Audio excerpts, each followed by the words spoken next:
ಓಂ ನಮೋ ಭಗವತೆ ವಾಸುದೇವಾಯ. ಓಂ ನಮೋ ಭಗವತೆ ವಾಸುದೇವಾಯ. ಓಂ ನಮೋ ಭಗವತೆ ವಾಸುದೇವಾಯ. ಸೊ ಇವತ್ತು ಪುರುಷೋತ್ತಮ ಮಹಾತ್ಮೆ ಪದ್ಮಪುರಾಣದಿಂದ 4ನೇ ಅಧ್ಯಾಯದ ನೋಡೋಣ. ಹಿಂದಿನ ಕ್ಲಾಸ್ನಲ್ಲಿ ನಾವು ಕೇಳಿದ್ವಿ ಯಾವ ರೀತಿ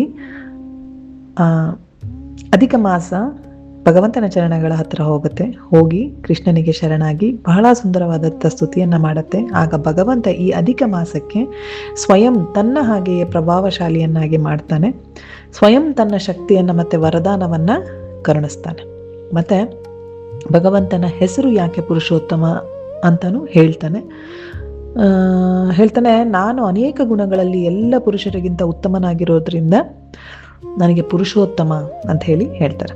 ಸೊ ಆದ್ದರಿಂದ ಹೇ ಅಧಿಕ ಮಾಸ, ಇವತ್ತಿಂದ ನಾನು ನಿನ್ನ ಸ್ವಾಮಿ, ಆದ್ದರಿಂದ ನಿನ್ನ ಹೆಸರು ಇನ್ಮೇಲೆ ಅಧಿಕ ಮಾಸ ಅಲ್ಲ, ಮಲಮಾಸ ಅಲ್ಲ, ಪುರುಷೋತ್ತಮ ಮಾಸ ಆಗತ್ತೆ ಅಂತ ಹೇಳ್ತಾನೆ. ಮತ್ತು ಯಾರು ಈ ಮಾಸದಲ್ಲಿ ಅಧಿಕ ಭಕ್ತಿಯನ್ನು ಭಜನೆಯನ್ನು ಮಾಡ್ತಾರೆ ಅಂಥವರಿಗೆ ಸ್ವಯಂ ನಾನು ಕೃಷ್ಣ ಫಲವನ್ನು ಕೊಡ್ತೇನೆ ಅಂತ ಕೂಡ ಹೇಳ್ತಾನೆ. ಇದನ್ನೆಲ್ಲ ನಾವು 3ನೇ ಅಧ್ಯಾಯದಲ್ಲಿ ನೋಡಿದ್ವಿ. ಭಾಗವತಂನ 11ನೆಯ ಸ್ಕಂದದಲ್ಲಿ ಒಂದು ಬಹಳ ಸುಂದರವಾದ ಶ್ಲೋಕ ಇದೆ. ನವಯೋಗೇಶ್ವರ ಮುನಿಗಳು ಹೇಳ್ತಾರೆ, ಯಾವಾಗ ಒಬ್ಬ ವ್ಯಕ್ತಿ ಭಗವಂತನಿಗೆ ಶರಣಾಗ್ತಾನೆ, ವಿಶೇಷ ರೂಪದಲ್ಲಿ ಯಾವಾಗ ಭಗವಂತನ ಸ್ತುತಿಯನ್ನು ಮಾಡ್ತಾನೆ, ಭಗವಂತನ ನಾಮಸ್ಮರಣೆಯನ್ನು ಮಾಡ್ತಾನೆ, ಭಗವಂತನ ಕಥೆಗಳನ್ನು ಕೇಳ್ತಾನೆ, ಆಗ ಭಗವಂತ ಆತ್ಮ ಅಂತಂದರೆ ತನ್ನನ್ನು ತಾನೇ, ಅಂತ ಅಂದರೆ ದದಾತಿ ಕೊಡೋದು, ಅಂಥವರಿಗೆ ಭಗವಂತ ತನ್ನನ್ನೇ ತಾನೇ ಅರ್ಪಿಸ್ಕೋತಾನೆ, ತನ್ನನ್ನು ತಾನೇ ಕೊಡ್ಕೋತಾನೆ ಅಂತ ಹೇಳ್ತಾರೆ. ಸೊ ಹೀಗೆ ಇದನ್ನೆಲ್ಲ ನಾವು 3ನೇ ಅಧ್ಯಾಯದಲ್ಲಿ ನೋಡಿದ್ವಿ. ಈಗ ಬಂದ್ಬಿಟ್ಟು 4ನೇ ಅಧ್ಯಾಯದಲ್ಲಿ ಭಗವಂತ ಶ್ರೀಕೃಷ್ಣ ದ್ರೌಪದಿಯ ವಿಷಯದ ಬಗ್ಗೆ ಹೇಳ್ತಾನೆ. ಓಕೆ, ದ್ರೌಪದಿಯ ಬಗ್ಗೆ ಈಗ ಭಗವಂತ ಕೃಷ್ಣ ಹೇಳಕ್ಕೆ ಸ್ಟಾರ್ಟ್ ಮಾಡ್ತಾನೆ. ಕೃಷ್ಣ ಹೇಳ್ತಾನೆ, ಪಾಂಚಾಲಿಯ ಮಹಾಭಾಗ ಪೂರ್ವಜನ್ಮನಿ ಸುಂದರಿ ಕಶ್ಯಚಿತ್ ದ್ವಿಜ ಮುಖ್ಯಸ್ಥ ಪುತ್ರಿ ಜಾತ ಸಮುದ್ಯಮ ಅಂತ ಹೇಳ್ತಾನೆ. ಅಂದರೆ ಕೃಷ್ಣ ಹೇಳ್ತಾನೆ, ಪಾಂಚಾಲಿಯ ಮಹಾಭಾಗ್ಯ, ಹೇ ಪಾಂಚಾಲಿ, ನೀನು ದ್ರೌಪದಿ, ನೀನು ಮಹಾಭಾಗ್ಯಶಾಲಿಯಾಗಿದೀಯ. ಇದ್ರ ಕಾರಣ ಏನಾದರೂ ನಿನಗೆ ಗೊತ್ತಾ ಅಂತ ಕೇಳ್ತಾನೆ ಕೃಷ್ಣ. ಈ ಅಧ್ಯಾಯದಲ್ಲಿ ದ್ರೌಪದಿಯ ಭಾಗ್ಯಶಾಲಿ ಹೆಂಗಾದ್ಲು, ಓಕೆ, ಮತ್ತು ಹೆಂಗೆ ಅವಳು ಪುರುಷೋತ್ತಮ ಮಾಸವನ್ನು ಪಾಲಿಸಿ ಹೆಂಗೆ ಭಾಗ್ಯಶಾಲಿ ಆದ್ಲು ಅನ್ನೋದನ್ನು ಈ ಅಧ್ಯಾಯದಲ್ಲಿ ಕೃಷ್ಣ ಹೇಳ್ತಾ ಇದ್ದಾನೆ. ಸೊ ಮೊದಲಿಗೆ ನಾವು ನೋಡೋಣ, ಈ ದ್ರೌಪದಿಯ ಹೆಸರು ಏನು ಗೊತ್ತಾ? ದ್ರೌಪದಿ ಅಲ್ಲ, ಪಾಂಚಾಲಿನೂ ಅಲ್ಲ. ಓಕೆ, ದ್ರೌಪದಿ ದೃಪದನ ಮಗಳು ಅಂತ ದ್ರೌಪದಿ ಬಂದಿರೋದು, ಪಾಂಚಾಲಿ ಅಲ್ಲ. ಸೊ ನೋಡೋಣ, ಮುಂದೆ ಗೊತ್ತಾಗತ್ತೆ ಅವಳ ನಿಜವಾದ ಹೆಸರು ಏನು ಅಂಥೇಳಿ. ಅವಳಿಗೆ ಅನೇಕ ಹೆಸರುಗಳಿದ್ದಾವೆ. ಪಾಂಚಾಲಿ, ದ್ರೌಪದಿ, ಈ ಒಂದು ಯಜ್ಞದಿಂದ ಹುಟ್ಟಿರೋದ್ರಿಂದ ಯಜ್ಞಸೇನಿ ಅಂತೆಲ್ಲ ಕರೀತಾರೆ. ಆದರೆ ಅವಳ ಒರಿಜಿನಲ್ ಹೆಸರು ಏನು? ಇದಕ್ಕೂ ಮುಂಚೆ ನಾವು ಒಂದು ಸ್ವಲ್ಪ ದ್ರೌಪದಿಯ ಜನ್ಮ ಕಥೆಯನ್ನು ನೋಡೋಣ. ಮಹಾಭಾರತದಲ್ಲಿ ದ್ರೋಣಾಚಾರ್ಯರು ಮತ್ತು ದ್ರುಪದರು ಇಬ್ಬರು ತುಂಬ ಫ್ರೆಂಡ್ಸ್ ಆಗಿರ್ತಾರೆ, ಮಿತ್ರರಾಗಿರ್ತಾರೆ. ಚಿಕ್ಕಂದ್ರಿನಿಂದನೇ ಜೊತೆಗೆ ಓದಿದ್ರು, ಆಟ ಆಡಿದ್ರು, ಮತ್ತು ದೊಡ್ಡವರು ಕೂಡ ಆಗಿರ್ತಾರೆ. ಸೊ ಆಗ ಈ ದ್ರುಪದ ಏನಾಗ್ತಾನೆ, ಪಾಂಚಾಲ ದೇಶದ ರಾಜನಾಗ್ತಾನೆ. ಮತ್ತು ಈ ದ್ರೋಣಾಚಾರ್ಯರು ಆಚಾರ್ಯರಾಗ್ತಾರೆ. ಆದರೆ ಜೀವನದ ಕಾಲಚಕ್ರ ಹೆಂಗಾಯ್ತು ಅಂತ ಅಂದರೆ, ಈ ದ್ರೋಣ ಏನಾಗ್ಬಿಡ್ತಾರೆ, ತುಂಬ ದರಿದ್ರ ಬ್ರಾಹ್ಮಣನಾಗ್ಬಿಡ್ತಾನೆ. ಎಷ್ಟು ಬಡತನ ಅಂತ ಅಂದರೆ, ಇರಕ್ಕೆ ಮನೆ ಇರಲ್ಲ, ತಿನ್ನಕ್ಕೆ ಊಟ ಇರಲ್ಲ. ಹೇಳ್ತಾರೆ, ದ್ರೋಣಾಚಾರ್ಯರ ಮಗ ಅಶ್ವತ್ಥಾಮ ಕುಡಿಯೋಕ್ಕೆ ಹಾಲು ಕೇಳಿದರೆ ಅಕ್ಕಿ ತೊಳೆದ ನೀರನ್ನು ಹಾಲು ಅಂತ ಕುಡಿಸ್ತಾ ಇದ್ರಂತೆ.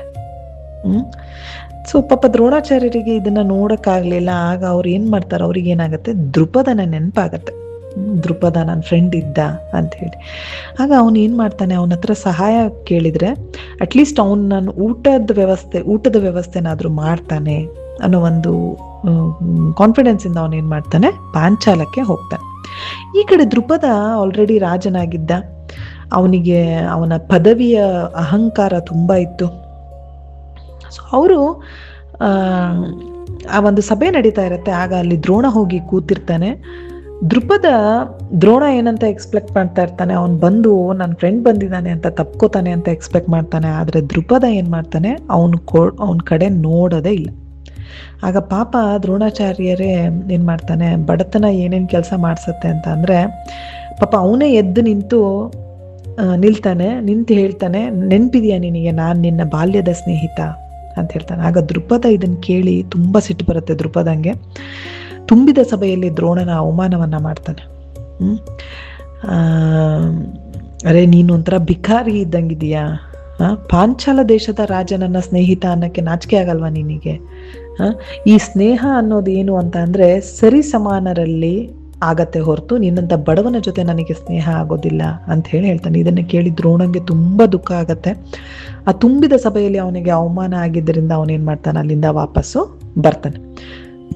ಬಂದ ನಂತರ ನಮಗೆಲ್ಲ ಗೊತ್ತು, ಕೌರವರು ಮತ್ತು ಪಾಂಡವರಿಗೆ ಗುರುಗಳಾಗ್ತಾರೆ. ಯಾವಾಗ ವಿದ್ಯಾಭ್ಯಾಸ ಮುಗಿಯುತ್ತೆ ಅವ್ರದ್ದು, ಆಗ ಅರ್ಜುನ ಹೇಳ್ತಾನೆ, ಹೇ ಗುರುದೇವ, ನೀವು ನನ್ನ ಕೈಗೆ ಗಾಂಡೀವವನ್ನು ಹಿಡಿಸಿದ್ದೀರ, ಮತ್ತೆ ನನ್ನನ್ನು ಪ್ರಪಂಚದ ಸರ್ವಶ್ರೇಷ್ಠ ಧನುಧರನಾಗಿ ಮಾಡಿದ್ದೀರ ನೀವು. ಸೊ ಈ ಅರ್ಜುನ ನಿಮಗೆ ಗುರುದಕ್ಷಿಣೆ ಏನು ಕೊಡಬೇಕು ಅಂತ ಕೇಳಿ ಅಂತ ಹೇಳ್ತಾನೆ. ಆಗ ದ್ರೋಣಂಗೆ ಏನಾಗುತ್ತೆ, ದೃಪದನ ನೆನಪು ಬರುತ್ತೆ. ನೀನು ನಂಗೆ ಏನಾದರೂ ಕೊಡಬೇಕು ಅಂತಾನೆ ಇದ್ದರೆ, ನೀನು ನಂಗೆ ಏನಾದ್ರು ಕೊಡಬೇಕು ಅಂತ ಇದೆಯಲ್ಲ, ಸೊ ಈ ಪಾಂಚಾಲ ನರೇಶ್ ಏನಿದಾನಲ್ಲ, ಅವನು ನಂಗೆ ಬಹಳ ಅವಮಾನ ಮಾಡಿದ್ದಾನೆ, ಸೊ ನೀನು ದೃಪದನ ಜೊತೆ ಯುದ್ಧ ಮಾಡಿ ಗೆದ್ದು ಬಾ ಅಂತ ಹೇಳಿ ಕಳಿಸ್ತಾನೆ. ಆಗ ಅರ್ಜುನ ಹೋಗಿ ಯುದ್ಧವನ್ನು ಮಾಡಿ ದೃಪದನ ಕರ್ಕೊಂಡು ಬಂದು ದ್ರೋಣನ ಕಾಲ್ ಕೆಳಗೆ ಹಾಕ್ತಾನೆ. ಆಗ ದ್ರೋಣ ದೃಪದಂಗೆ ಹೇಳ್ತಾನೆ, ಈಗ ನಿನ್ನ ರಾಜ್ಯ ಎಲ್ಲ ಏನಿತ್ತಲ್ಲ, ಅದು ನನ್ನ ಶಿಷ್ಯ ಅರ್ಜುನ ಗೆದ್ದು ಬಂದು ನನಗೆ ಅರ್ಪಿಸಿದ್ದಾನೆ ಅದನ್ನು. ಸೊ ಈಗ ನಾನು ಆ ರಾಜ್ಯದ ರಾಜ ಅಂತ ಹೇಳ್ತಾನೆ. ಸೊ ನಾನು ನಿನಗೆ ಪಾಪ ಅಂಥೇಳಿ ಅರ್ಧ ರಾಜ್ಯವನ್ನು ಭಿಕ್ಷೆ ಕೊಡ್ತಾ ಇದ್ದೀನಿ, ತಗೊಂಡು ಹೋಗು ಅಂತ ಹೇಳ್ತಾನೆ ದೃಪದಂಗೆ. ಮತ್ತೆ ದ್ರೋಣ ಹೇಳ್ತಾನೆ, ಈಗ ಈ ಪಾಂಚಾಲದ ರಾಜ್ಯ ಅರ್ಧ ನಿಂದು ಅರ್ಧ ನಂದು. ಸೊ ಈಗ ಸ್ನೇಹದ ಬಗ್ಗೆ ನಿನ್ನ ಒಪಿನಿಯನ್ ಏನು? ಈಗ ನಾವಿಬ್ರು ಈಕ್ವಲ್ ಆದ್ವಲ್ಲ, ಸೊ ಈಗ ನನ್ನ ಜೊತೆ ಫ್ರೆಂಡ್ಶಿಪ್ ಮಾಡ್ತೀಯಾ, ನೀನು ಸ್ನೇಹ ಬೆಳೆಸ್ತೀಯಾ ಅಂತೇಳಿ ಕೇಳ್ತಾನೆ. ಆಗ ದೃಪದಂಗೆ ಬಹಳ ಅವಮಾನ ಆಗತ್ತೆ. ಅವನು ವಾಪಸ್ ತನ್ನ ರಾಜ್ಯಕ್ಕೆ ಬರ್ತಾನೆ. ಆದರೆ ದೃಪದನ ಮನಸ್ಸಲ್ಲಿ ಬಹಳ ಪ್ರತಿಶೋಧ ಇತ್ತು. ಆಗ ಅವನು ಏನ್ ಮಾಡ್ತಾನೆ, ಬಹಳ ಒಂದು ದೊಡ್ಡ ಒಂದು ಯಜ್ಞವನ್ನ ಮಾಡಿಸ್ತಾನೆ. ಆ ಯಜ್ಞದಿಂದ ಮೊದಲಿಗೆ ಒಬ್ಬ ಮಗ ಹುಟ್ಟಿ ಬರ್ತಾನೆ. ಅವನ ಹೆಸರು ದೃಷ್ಟದ್ಯುಮ್ನ ಅಂಥೇಳಿ. ನೆಕ್ಸ್ಟ್ ಆ ಯಜ್ಞದಿಂದ ಒಬ್ಬ ಕನ್ಯೆ ಪ್ರಕಟಳಾಗ್ತಾಳೆ. ಸೊ ಅವಳ ಹೆಸರಾಯಿತು ಯಜ್ಞಸೇನಿ. ಓಕೆ, ಸೊ ಇವಳು ಬೇರೆ ಯಾರು ಅಲ್ಲ, ಇವಳೇ ದ್ರೌಪದಿ. ಓಕೆ, ಯಾಕೆ ಅಂದರೆ ಇವಳು ಮಹಾರಾಜನ ದೃಪದನ ಮಗಳಾಗಿರೋದ್ರಿಂದ ದ್ರೌಪದಿ ಜನ್ಮದಿಂದಲೇ ಇವಳು ಆ್ಯಕ್ಚುಲಿ ಶ್ಯಾಮವರ್ಣದವಳಾಗಿರ್ತಾಳೆ. ಯಾವಾಗ ಅವಳ ಜನ್ಮ ಆಯಿತು ಆಗ ಅವಳಿಗೆ ತುಂಬ ಬೇಜಾರಿತ್ತು. ಏನಂತಂದರೆ, ನನ್ನ ಜನ್ಮ ಈ ಪ್ರತಿಶೋಧದ ಬೆಂಕಿಯಿಂದ ಆಗಿದೆಯಲ್ಲ, ನನ್ನ ಮುಂದಿನ ಜೀವನ ಹೆಂಗೆ ಕಳಿಬೋದು ನಾನು? ಈ ದುಃಖ ಅವಳಿಗೆ ಯಾವಾಗಲೂ ಕಾಡ್ತಾ ಇತ್ತು. ಆಗ ದೃಪದ ಈ ಋಷಿ ಮುನಿಗಳಿಗೆ ಹೇಳ್ತಾನೆ, ನನಗೆ ಈ ಸುಂದರವಾಗಿರುವಂಥ ಒಂದು ಕನ್ಯೆಯ ಜನ್ಮವಾಗಿದೆ, ಸೊ ಇವಳಿಗೆ ನೀವು ನಾಮಕರಣವನ್ನು ಮಾಡಿ ಅಂತ ಹೇಳ್ತಾರೆ. ಆಗ ಋಷಿಗಳು ಹೇಳ್ತಾರೆ, ಮಹಾರಾಜ, ನಿಮ್ಮ ಮಗಳು ಅಗ್ನಿಯ ಶಿಖಾಯಿಯಿಂದ ಪ್ರಕಟವಾಗಿದ್ದಾಳೆ. ಈ ಬೆಂಕಿ ಇರುತ್ತಲ್ಲ, ಬೆಂಕಿಯ ಮೇಲೆ ಬೆಂಕಿ ಉರಿಯುವಾಗ ಮೇಲೆ ಬಂದಂತಹ ಒಂದು ಕಪ್ಪು ಬಣ್ಣದಿಂದ ನಿಮ್ಮ ಮಗಳು ಪ್ರಕಟವಾಗಿದ್ದಾಳೆ, ಮತ್ತೆ ಅವಳು ಶ್ಯಾಮ ವರ್ಣದವಳಾಗಿದ್ದಾಳೆ. ಆದ್ದರಿಂದ ನಾವು ನಿಮ್ಮ ಮಗಳ ಹೆಸರು ಇಡ್ತಾ ಇದ್ದೀವಿ ಕೃಷ್ಣ. ಓಕೆ, ಸೊ ಜನ್ಮದಿಂದಲೇ ದ್ರೌಪದಿಗೆ ಬಹಳ ಚಿಂತೆ ಇತ್ತು. ಕೃಷ್ಣ ಅಂತೇಳಿ ಕರೀತಾರೆ. ಆಗ ಪಾಪ ಅವಳು ಹುಟ್ಟಿದಾಗಿಂದಲೇ ಅವಳಿಗೆ ತುಂಬ ಚಿಂತೆ ಇತ್ತು. ಆದರೆ ಯಾವಾಗ ಋಷಿಮುನಿಗಳು ಇವಳಿಗೆ ಕೃಷ್ಣ ಅಂತ ಹೇಳಿ ಹೆಸರಿಟ್ರಲ್ಲ, ಆಗ ಎಲ್ಲರೂ ಅವಳನ್ನ ಕೃಷ್ಣ ಕೃಷ್ಣ ಕೃಷ್ಣ ಅಂತ ಹೇಳಿ ಕರೆಯೋಕ್ಕೆ ಶುರು ಮಾಡಿದರು. ಆ ಹೆಸರಿಗೆ ತನ್ನದೇ ಆದಂತಹ ಒಂದು ಪ್ರಭಾವ ಇತ್ತು. ಮೂಲ ರೂಪದಲ್ಲಿ ಅದು ನೋಡೋದಾದ್ರೆ ಭಗವಂತನ ಹೆಸರು, ಹೌದಾ? ಸೊ ಅವನ ಹೆಸರಿಂದಾನೇ ದ್ರೌಪದಿಯ ಹೆಸರಿಟ್ರು ಕೃಷ್ಣ ಅಂತ ಹೇಳಿ. ಸೊ ಈ ಕೃಷ್ಣ ಹೆಸರಿನ ಪ್ರಭಾವ ದ್ರೌಪದಿಯ ಮೇಲೆ ನಿಧಾನವಾಗಿ ಆಗಕ್ಕೆ ಶುರುವಾಯಿತು. ಅವಳ ದುಃಖ ಚಿಂತೆ ಎಲ್ಲವೂ ದೂರ ಆಗ್ತಾ ಹೋಯ್ತು. ಆಗ ದ್ರೌಪದಿಗೆ ತುಂಬ ಕ್ಯೂರಿಯಾಸಿಟಿ, ಕುತೂಹಲ ಜಾಸ್ತಿ ಆಯಿತು. ಈ ಕೃಷ್ಣ ಯಾರು ಅನ್ನೋ ಒಂದು ಕುತೂಹಲ ಅವಳಿಗೆ ಆಯಿತು. ಅದು ಒಂದು ದೊಡ್ಡ ಕತೆ ಇದೆ. ಸೊ ಕೃಷ್ಣ ಇಲ್ಲಿ ಹೇಳ್ತಾನೆ ಪಾಂಚಾಲಿಯ ಮಹಾಭಾಗ. ಸೊ ದ್ರೌಪದಿ ಯಾವ ಸೆನ್ಸ್ನಲ್ಲಿ ಅಂದರೆ ನೋಡೋದಾದರೆ ಯಾವ ಅರ್ಥದಲ್ಲಿ ಅವಳು ಮಹಾಭಾಗ? ಪಾಂಚಾಲಿಗೆ 5 ಪತಿಯರಿದ್ದಾರೆ. ಅವಳು ಎಲ್ಲರನ್ನು ಸರಿ ಸಮಾನಾಗಿ ನೋಡ್ತಾ ಇದ್ದಾಳೆ, ಎಲ್ಲರನ್ನು ಪ್ರಸನ್ನರಾಗಿರಿಸ್ಕೋತಾ ಇದ್ಲು ಅವಳು. ಆ ಪಾಂಚಾಲಿ ಆ 5 ಪತಿಯರ ದ್ರೌಪದಿ, ಆ 5 ಪತಿಯರು ಕೂಡ ಏನಾಗಿತ್ತು ಅಂದರೆ ದ್ರೌಪದಿಯ ವಶದಲ್ಲಿದ್ರಂತೆ. ಮಹಾಭಾಗ ಭಾಗ್ಯಶಾಲಿ ಯಾವ ಸೆನ್ಸಲ್ಲಿ ಅಂತ ಅಂದರೆ ಯಾವಾಗ ಒಂದ್ಸಾರಿ ದ್ರೌಪದಿ ಏನು ಮಾಡ್ತಾಳೆ, ಈ ಕೃಷ್ಣನ 16,108 ಜನ ಪತ್ನಿಯರನ್ನ ಮತ್ತೆ ಭೇಟಿಯಾಗಕ್ಕೆ ಅಂತೇಳಿ ಹೋಗ್ತಾಳೆ. ಅವರೆಲ್ಲ ದ್ವಾರಕೆಯಲ್ಲಿ ಇರ್ತಾರೆ. ಅವರೆಲ್ಲ ಸೇರಿ ದ್ರೌಪದಿಯನ್ನ ಕೇಳ್ತಾರೆ, ಹೇ ಸಖಿ, ನಮಗೆ ಒಂದೇ ಒಂದು ಪ್ರಶ್ನೆ ಇದೆ, ಅದಕ್ಕೆ ಉತ್ತರ ಕೊಡು. ನಾವು 16,108 ಜನ ಪತ್ನಿಯರು ಸೇರಿ ಕೃಷ್ಣ ಒಬ್ಬನನ್ನ ಕಂಟ್ರೋಲ್ ಮಾಡೋಕ್ಕಾಗಲ್ಲ, ಆದರೆ ನೀನು ಹೆಂಗೆ ಒಬ್ಬಳೇ ಈ 5 ಜನರನ್ನ ಕಂಟ್ರೋಲ್ ಮಾಡ್ತಾ ಇದೀಯಾ ಅಂಥೇಳಿ. ಸೊ ಇದರ ರಹಸ್ಯ ಏನು ಅಂತ ಹೇಳಿ ಕೇಳ್ತಾರೆ. ದ್ರೌಪದಿ ಹೇಳ್ತಾಳೆ, ಫಸ್ಟ್ ಆಫ್ ಆಲ್ ನಿಮ್ಮ ಪ್ರಶ್ನೆನೇ ತಪ್ಪಿದೆ. ನಾನು ನನ್ನ ಪತಿಯರನ್ನು ಕಂಟ್ರೋಲ್ ಮಾಡಲ್ಲ, ನಾನು ನನ್ನ ಪತಿಯರನ್ನು ವಶದಲ್ಲಿ ಇಟ್ಕೊಳ್ಬೇಕು ಅನ್ನೋದು ನನಗೆ ಯಾವುದೇ ಆಸೆನೂ ಇಲ್ಲ. ಆದರೆ ಹೌದು, ನಾನು ನನ್ನ ಪತಿಯರಿಗೆ 8 ರೀತಿಯ ಸೇವೆಯನ್ನು ಮಾಡ್ತೀನಿ. 8 ತತ್ವರೂಪಗಳಲ್ಲಿ 8 ತತ್ವದಲ್ಲಿ ನಾನು ಅವರ ಸೇವೆಯನ್ನು ಮಾಡ್ತೀನಿ. ಇದರ ಕಾರಣ ನಾನು ಬೇಡ ಅಂದ್ರೂ ಕೂಡ ನನ್ನ ಪತಿಗಳು ನನ್ನ ಕಂಟ್ರೋಲ್ಗೆ ಬರ್ತಾರೆ ಅಂಥೇಳಿ ಹೇಳ್ತಾರೆ. ಸೊ ಕೃಷ್ಣನ ಪತ್ನಿಯರು ಹೇಳ್ತಾರೆ, ಈ 8 ರೀತಿಯ ಸೇವೆಗಳು ಯಾವುದು ಹೇಳು ಅಂಥೇಳಿ. ಅದು ತುಂಬ ದೊಡ್ಡದಿದೆ ಕ್ಲಾಸು. ಸೊ ಆದರೆ ಇಲ್ಲಿ ದ್ರೌಪದಿ ಅವುಗಳನ್ನೆಲ್ಲ ಹೇಳಲ್ಲ. ಸೊ ಇಲ್ಲಿ ಮಹಾಭಾಗ ಅಂತಂದರೆ ಮಹಾಭಾಗ್ಯಶಾಲಿ. ದ್ರೌಪದಿಗೆ ವಿಷಯದಲ್ಲಿ ಇಲ್ಲಿ ಕೃಷ್ಣ ಹೇಳ್ತಾ ಇದ್ದಾನೆ, ಈ ಪಾಂಚಾಲಿ ಮಹಾಭಾಗ್ಯಶಾಲಿ ಹಿಂಗಾದ್ಲು. ಆದರೆ ಆಗ ಕೃಷ್ಣ ಅವಳಿಗೆ ಇದನ್ನ ಹೇಳಬೇಕಾದ್ರೆ ಕೃಷ್ಣ ಈ ದ್ರೌಪದಿಯ ಪೂರ್ವ ಜನ್ಮದ ಕಥೆಯನ್ನು ಹೇಳ್ತಾನೆ. ಇವಳು ಪೂರ್ವಜನ್ಮನಿ ಸುಂದರಿ. ಹೌದಾ? ಫಸ್ಟೇ ಶ್ಲೋಕದಲ್ಲಿ ಬಂತಲ್ಲ, ಪಾಂಚಾಲಿಯ ಮಹಾಭಾಗ ಪೂರ್ವಜನ್ಮನಿ ಸುಂದರಿ. ತುಂಬ ಸುಂದರವಾಗಿದ್ಲಂತೆ ಇವಳು ಹಿಂದಿನ ಜನ್ಮದಲ್ಲಿ ಇವಳು ಒಬ್ಬ ಸುಂದರ ಕನ್ಯೆಯಾಗಿದ್ಲು. ಹಿಂದೆ ಇವಳು ಒಬ್ಬ ಬ್ರಾಹ್ಮಣನ ಮನೆಯಲ್ಲಿ ಹುಟ್ಟಿದ್ಲು. ಈಗ ಅವಳು ಕ್ಷತ್ರಿಯನ ಮನೆಯಲ್ಲಿ ಹುಟ್ಟಿದಾಳೆ. ಹೌದಾ? ಈ ಜನ್ಮದಲ್ಲಿ ದ್ರೌಪದಿ ಕ್ಷತ್ರಿಯನ ಮನೆಯಲ್ಲಿ ಹುಟ್ಟಿದಾಳೆ. ಆದರೆ ಹಿಂದೆ ಇವಳು ಒಬ್ಬ ಬ್ರಾಹ್ಮಣನ ಮನೆಯಲ್ಲಿ ಹುಟ್ಟಿದ್ಲು. ಆ ಬ್ರಾಹ್ಮಣನ ಹೆಸರು ಏನು ಗೊತ್ತಾ? ಮೇಧಾ ಋಷಿ. ಓಕೆ, ಬಹಳ ಸುಂದರವಾಗಿದ್ಲು. ವರ್ಷಗಳು ಕಳೀತಿದ್ದಂಗೆ ಅವಳಿಗೆ ಮದುವೆಯ ವಯಸ್ಸಾಯಿತು. ಮತ್ತೆ ರೂಪ, ಲಾವಣ್ಯ, ಲಲಿತ, ಸುಂದರವಾದಂತಹ ಕಣ್ಣುಗಳು, ಮತ್ತೆ ತುಂಬ ಜಾಣೆ ಆಗಿದ್ಲಂತೆ ಇವಳು. ಯಾರು? ಈ ಕನ್ಯೆ. ಇದರಲ್ಲೇ ದ್ರೌಪದಿಯ ಹೆಸರು ಗೊತ್ತಿಲ್ಲ, ಬಟ್ ಈ ಕನ್ಯೆ ತುಂಬ ಸುಂದರವಾಗಿದ್ಲು. ತಂದೆ ತಾಯಿಗಳ ಮಾತುಗಳನ್ನು ಕೇಳ್ತಾ ಇದ್ಲು. ತಂದೆ ತಾಯಿಗೆ ಬಹಳ ಪ್ರಿಯಳಾಗಿದ್ಲು. ಓದೋದ್ರಲ್ಲೂ ಜಾಣೆ ಇದ್ಲು. ಮತ್ತು ಎಲ್ಲ ಥರದಲ್ಲೂ ಸಾಹಿತ್ಯ, ಕಲಾ, ನೀತಿ, ಅಡುಗೆ ಮಾಡೋದರಲ್ಲಿ ಎಲ್ಲದರಲ್ಲೂ ಕುಶಲತೆಯನ್ನು ಹೊಂದಿದ್ದಂಥವಳಾಗಿದ್ಲು ಈ ಬ್ರಾಹ್ಮಣನ ಕನ್ಯೆ.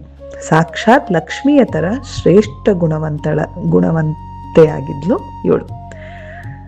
ಇವಳಿಗೆ ಏನಾಗತ್ತೆ, ವಯಸ್ಸು ಅಂದರೆ ಇವಳಿಗೆ ಒಂದು ಪರ್ಟಿಕ್ಯುಲರ್ ಒಂದಿಷ್ಟು ವರ್ಷ ಆದಾಗ ಅವಳಿಗೆ ಏನಾಗುತ್ತೆ, ಅವಳ ಮನಸ್ಸಲ್ಲಿ ಮದುವೆ ಆಗೋ ಆಸೆ ಆಗತ್ತೆ. ಈಗಿನ ಕಾಲದಲ್ಲಿ ನೋಡಿದರೆ ಆ್ಯಕ್ಚುಲಿ ಹೇಳ್ತಾರೆ ಶಾಸ್ತ್ರದಲ್ಲಿ, ಹೆಣ್ಣು ಮಕ್ಕಳಿಗೆ 22-23ನೇ ವಯಸ್ಸಿಗೆ ಮದುವೆಯನ್ನು ಮಾಡಿ ಮುಗಿಸ್ಬೇಕಂತೆ. ಗಂಡು ಮಕ್ಕಳಿಗೆ 26-27ನೇ ವರ್ಷಕ್ಕೆ ಮದುವೆ ಮಾಡಿ ಮುಗಿಸ್ಬೇಕಂತೆ. ಈಗಿನ ಕಾಲದಲ್ಲಿ ಹೆಂಗಾಗ್ಬಿಟ್ಟಿದೆ ಅಂತ ಅಂದರೆ, ಹುಡುಗಿಯರೇ 27-28ಕ್ಕೆ ನೋಡ್ತಾ ಇದ್ದಾರೆ. ಪಾಪ ಹುಡುಗರಿಗೆ ಪಾಪ 34-35 ಆದರೂ ಮದುವೆ ಆಗಿರಲ್ಲ. ಸೊ ಶಾಸ್ತ್ರದಲ್ಲಿ ಇದಕ್ಕೆ ಯಾವುದೇ ರೀತಿಯ ಸಪೋರ್ಟ್ ಮಾಡಲ್ಲ. ಎಷ್ಟು ಬೇಗ ನಾವು ಮದುವೆಯನ್ನು ಮಾಡ್ತೀವಿ ಮಕ್ಕಳಿಗೆ, ಅಷ್ಟು ಒಳ್ಳೆಯ ಸಂತಾನ ಆಗತ್ತೆ. ಮತ್ತು ಆ ಮಕ್ಕಳ ಏಳಿಗೆಯನ್ನು ನಾವು ನಮ್ಮ ಕಣ್ಣು ಮುಂದೆ ನೋಡ್ಬೋದು ಅನ್ನೋ ಒಂದು ಆಸೆಯಿಂದ ಮಕ್ಕಳಿಗೆ ಬೇಗ ಮದುವೆ ಮಾಡಿ ಅಂತ ಹೇಳಿ ಹೇಳ್ತಾರೆ. ಸೊ ಹಾಗೆ ಇವಳಿಗೆ ವಯಸ್ಸಿಗೆ ತಕ್ಕಂಗೆ ಏನಾಗತ್ತೆ, ಆ ಕನ್ಯೆಗೆ ಮದುವೆ ಆಗೋ ಆಸೆ ಆಗತ್ತೆ. ಆಗ ಅವಳ ತಂದೆ ಏನು ಮಾಡ್ತಾನೆ, ಮೇಧಾ ಋಷಿ ವರವನ್ನು ಹುಡ್ಕೋಕೆ ಅಂತ ಹೇಳಿ ಮನೆಯಿಂದ ಹೊರಡ್ತಾನೆ. ತುಂಬ ದೂರ ಹೋಗ್ತಾರೆ, ತುಂಬ ಹಳ್ಳಿಗಳು, ಊರುಗಳು ಎಲ್ಲವನ್ನ ದಾಟಿ ಹೋಗ್ತಾರೆ. ಆದರೆ ವರ ಸಿಗೋದೇ ಇಲ್ಲ. ಅದ್ರ ಬದಲು ಏನಾಗತ್ತೆ, ಅವನ ದೇಹ ರೋಗದಿಂದ ತುಂಬಿಡುತ್ತೆ. ವರ ಸಿಗಲ್ಲ, ಆದರೆ ಅವನಿಗೆ ರೋಗಗಳು ಬರ್ತಾ ಹೋಗ್ತವೆ, ಹುಷಾರಿಲ್ದ ಆಗಾಗತ್ತೆ. ಪಾಪ ದಾರಿಯಲ್ಲೇ ಅವನೇನು ಮಾಡಿಬಿಡ್ತಾನೆ, ಬಿದ್ದೋಗ್ಬಿಡ್ತಾನೆ. ಅವನಿಗೆ ಮನೆಯನ್ನು ಮುಟ್ಟಬೇಕು ಅಂತನೂ ಆಗಲ್ಲ, ಮನೆ ಮುಟ್ಟೋಕ್ಕೂ ಆಗಲ್ಲ ಅವನಿಗೆ. ಸೊ ಅವನಲ್ಲಿ ಬಿದ್ದೋಗ್ತಾನೆ. ಆಗ ಈ ವಿಷಯ ಅವ್ರ ಮಗಳಿಗೆ ಗೊತ್ತಾಗತ್ತೆ. ಆಗ ಅವಳು ಅಲ್ಲಿಗೆ ಬರ್ತಾಳೆ.